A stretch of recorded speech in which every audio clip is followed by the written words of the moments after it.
Hey guys, we are back. It's Ted Bogert with the Ted Show, and I am honored to have on the world-renowned. Is that good? I The don't know. famous, the author, Wow. um, John Crossman is on the show today. Welcome, John. Oh, thanks for having me. It's good to be with you, Ted. It's very good to be with you. You are always ahead of the curve on anything you're doing, and I think it's awesome what you've transitioned to and what you're working on. And Yeah. you do so much more than just real estate. So I want to get to all of that, but I definitely want to hear your origin story. People like to know a little bit about you. So Sure. You share away. Is that okay? share away. Share away. Well, my father was a pastor and civil rights leader, and so growing up in that household, it was an educated household, and it had a household that had a vision and purpose. My family has been working in the civil rights space for 50 years, and so that there's I that. did not know that. Yeah, Very interesting. absolutely, absolutely. My dad, going back to 1970, had the nickname the Bridge Builder, and that's why 3 years ago, Governor Rick Scott named a bridge after my dad. And if you're going down 79 Due near Buca di Beppo, and you see the rail bridge there, that's the Reverend Kent C. Crossman Bridge, and it was named because of his Wow. civil rights work. So, I didn't know that. That's yeah, fascinating. absolutely. You'll see the sign. You could Google it, and you can review it. Please give I it will 5 stars. Right? absolutely do Yeah. that. So that definitely sets the tone for you and your upbringing and Yeah. your Yeah. journey.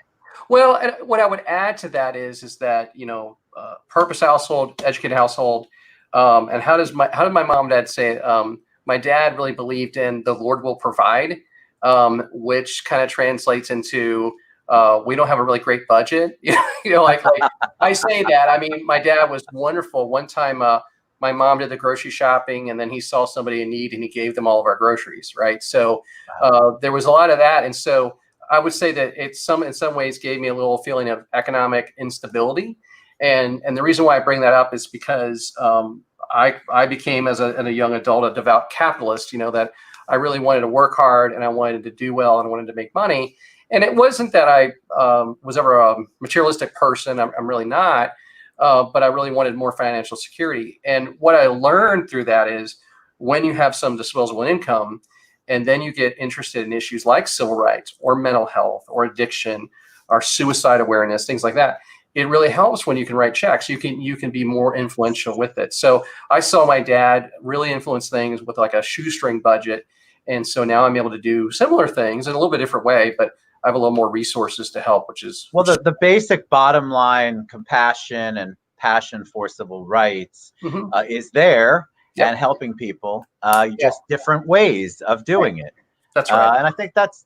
But did you always want to be in real estate? What did you want to do when you grew up?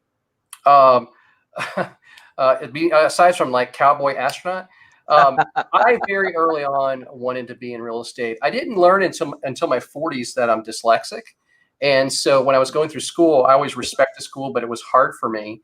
And so Interesting. I knew I wanted to work in an area that worked hard and that I could make more money. But I really gravitated to real estate pretty early on because of the tangibleness of it. Like, when I was in college, I took a finance class. Portfolio management was still a little bit abstract to me. But when I took real estate classes, that was really focused. So I have a degree in real estate from Florida State University, and I decided on that a long time ago, and it's done well for me. It's fascinating because you're one of the few people who's come on. I don't do a lot of research, but I knew enough about you because I've known you for a while. Oh yeah, A lot of people don't come on that have the real estate degree. yeah. A lot of people who've been in real estate, that wasn't even an option. Honestly, I'm dating myself, but that really wasn't an option for me. We had a real estate class, but certainly not a real estate degree. So you're unique coming in. So your perspective is not only a passion for real estate, but you actually have the classes and the education. Did it make a giant difference on how you started your business? Oh my gosh, absolutely. I also have a CCIM, which people call the PhD of real estate. But if you have a bachelor in real estate from FSU, which is one of the best programs in America, it's the equivalent of having a CCIM. So I had a really good academic practical training. I'll also add the University of Florida has a master's in real estate program, and I think that's the #1 graduate program in America. So we're Yes. very fortunate to have a state that we have such academic resources for that. But absolutely, the core skills And I still use them. My favorite professor from college is still at FSU, and I still remind him there's things he taught me in the classroom that I will use this week. So Isn't that fascinating? Cool. What class was it? So he taught appraisal 1 and appraisal 2, and so what that goes to is core valuing properties. And I still to this day, if you've picked any kind of commercial property, I have a really good sense of how I would value it, and understanding that basics is really important when you're trying to figure out, is this a good time to buy or to sell, and get your brain around that. So very helpful. What about the market now? What are you seeing or feeling? I ask anybody who's been in real estate, touches real estate, this question. Mm-hmm. What are you feeling right now, and what are you seeing in the short term coming up? Well, first off, unprecedented, right? Like, there's so many times through different recessions, you can kind of look at a previous recession, and this one's just so weird because on one side, the banks are still healthy, right? So you can still get a loan, so that's positive. Yes. On the negative side, part of it's perception. When people feel like the world's ending, I keep saying it's like the zombie apocalypse or something, like that gets people negative. Like, for example, with retail in my area that I love so much, you get somebody that overly down on it, too strong, overly down on it, or putting it all in one bucket. So there's those issues. Short term, I think it's going to be bumpy. It's certainly going to be bumpy. We're going to see how this all shakes out. If you were a retailer that back in February, you didn't have your house in order, you had too much debt, you weren't well structured, you're gone. On the other hand, great retailers like Publix, who are well financially healed and really know their customer, I think they actually end up gaining market share, and they certainly gain in the emotional side of being so helpful to people when they're going through a rough time. So it's going to be a squishy time. You're going to see some people expand and some people retract. We're going to lose some somewhat of household names, and then we're going to see some other ones really ramp up quickly. I agree. I feel like my biggest concern, my biggest giant concern area is small business, and it floors me that everybody was waiting for the grand reopening, which we've started to do, and yet the word on the street is that it just it's not enough, or because the general community says they're ready to go out, but they're not yet. It's caused this continuation of the quarantine, and so I'm hearing from a lot of small businesses that they're open, but they can't get the people in the doors. Yeah. Well, I'll tell you my favorite story through all this stuff is we have a Great Dane. Her name's Pepper, and she's a wonderful dog. She weighs 110 pounds. She's a big dog. Wow. And so we take her to Magic Pet in Baldwin Park to get her doggy daycare, spa treatment. She gets that kind of stuff. Well, the guy that owns it, his name is Samir, and Pepper loves him. And like, when I have a picture of the two of them together, she hugs him and kisses him and adores him. So I went to see him because I dropped off Pepper, and I went to go pick up Pepper, and I walked in and I said, "Oh, hey, how much do I owe you?" And he said $45. And I was kind of fumbling with my wallet, and Pepper was running around, and he kind of said, "John, just give me 35." And I was like, "Come on, man." And so I put out the 2 20s and a 5. And he looked at me and he put his finger on the 5 and he slid it back over the table. And he said, "John, we all need to help each other." Wow. Samir, Magic Pet, that is a great local business. It's amazing. Right? Get it. Another example is like Sato Sushi. And I joke about this, but so true. Sato Sushi, great California rolls. And then they started delivering the California rolls, and they weren't delivering before. And now they'll deliver California rolls and rolls of toilet paper. I have bought almost all of my toilet paper from Sato Sushi. And a quick side note to that, them selling those rolls of toilet paper are actually a violation of Publix's lease that Publix is not enforcing, because Publix is supporting small businesses. How about that? I love it. I feel like it has been a reset, restart. And if you're of the right mindset, I know mindset's not everything, guys, especially for you guys that are furloughed or unemployed, but I can tell you that it helps. And if you're of the right mindset, there's opportunity here. There's a lot of opportunity to do something new, to try something new, to expand in a different way, to really evaluate what you're putting your money into and where you're spending your energy and your time. Can I mention one quick thing about that? Please. Ted.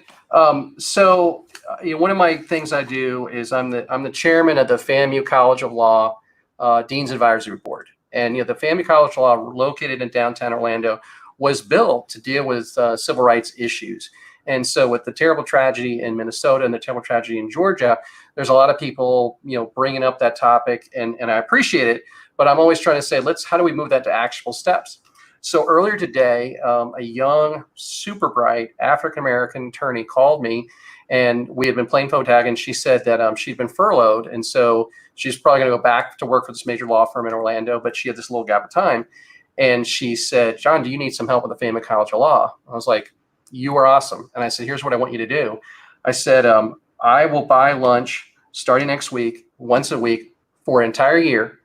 And for you, me, and maybe the new dean of the Family College of Law and different leaders in the community, so we can talk about race, we can talk about justice, and talk about how we can work together. So let's invite the chief of police, let's invite the mayor, let's invite Charlie Gray, or somebody like that, or you, or whoever, and let's document and let's go. Let's take 2 weeks off, and the next year let's do 50 lunches with 50 people and work on that." So she's furloughed. She does not have a job, but she's taking that time to work on an important topic. That's so good. Not to whatever, but to go out there and say, let's do something and be productive, right? Because it's easy to go down the rabbit hole of being unproductive.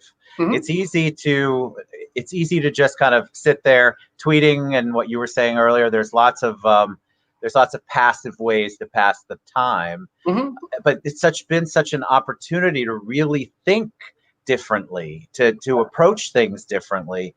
And I feel like the people who have taken that reset seriously are definitely ahead of the game as we come into whatever this new opening world is. Sure. Talk about a little bit about, or a lot about, your book. What was the process of writing a book? I've always wanted to write it. There it is, Career Killers, Career Builders. Love the cover. Yeah. Let's talk about the process a little bit, because we have a lot of people, when I have an author on, for whatever reason, they get shy and they don't ask the question, but their number one question is, I've got an idea, but I have no earthly idea who to get it to, how to go through the process. So what was yours like?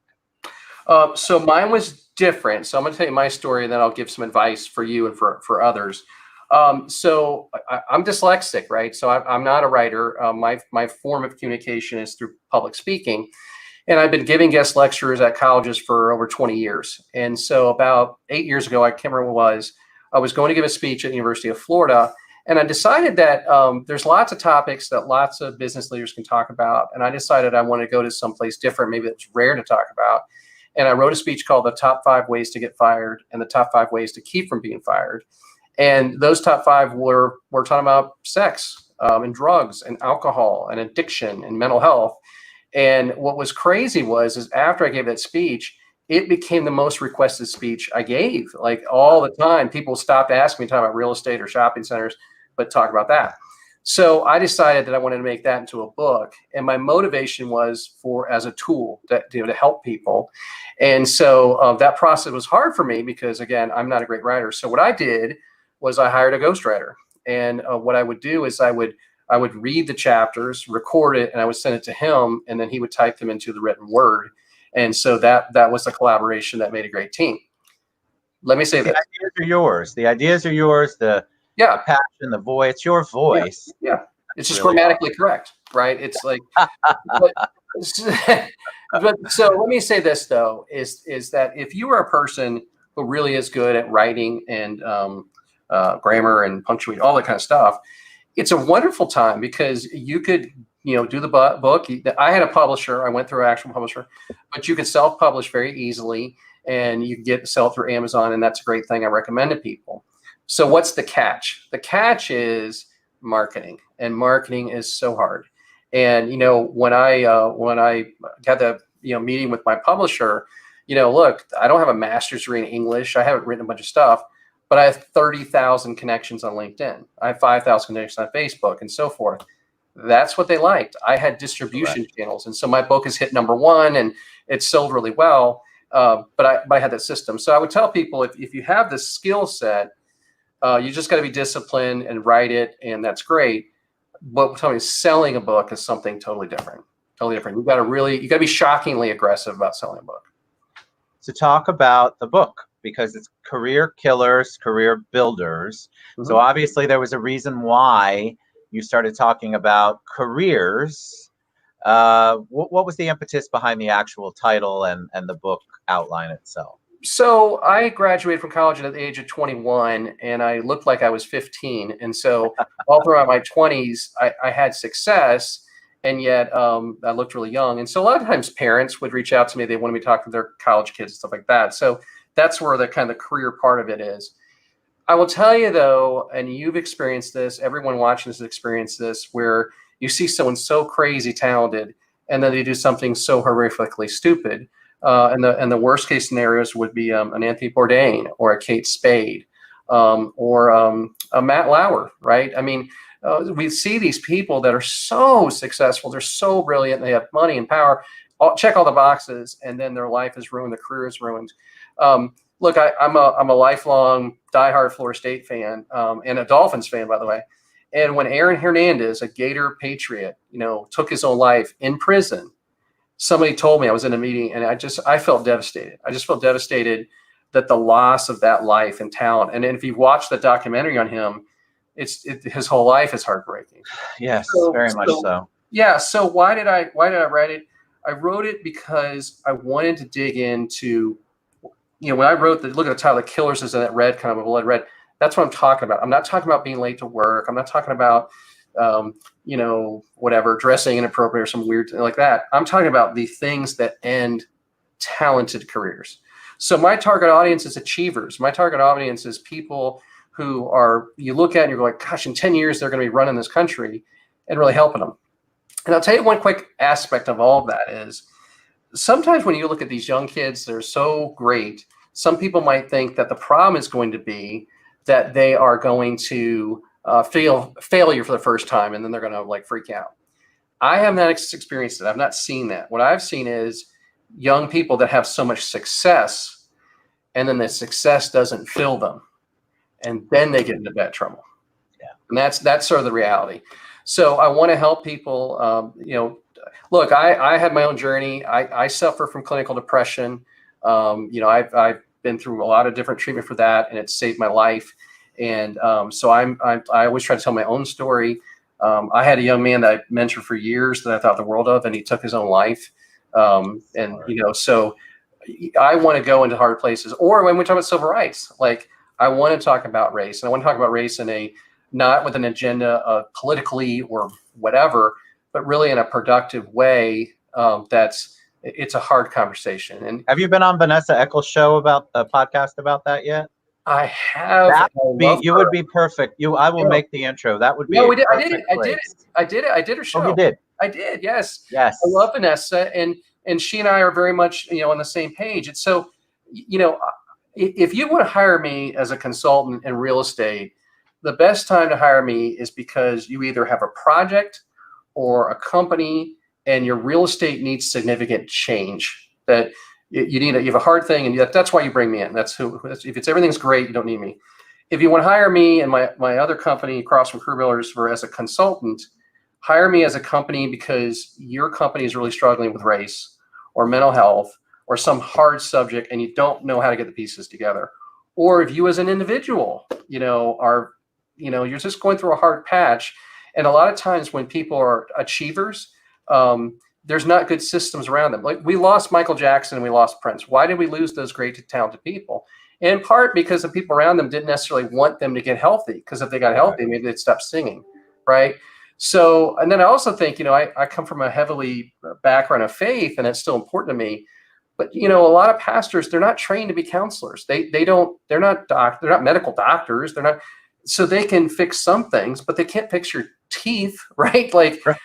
So we have to have other resources out there. So I love talking about real estate. A lot of people can talk about real estate, but I also want to be the business guy that talks about uncomfortable, hard stuff when people are ready to talk about it.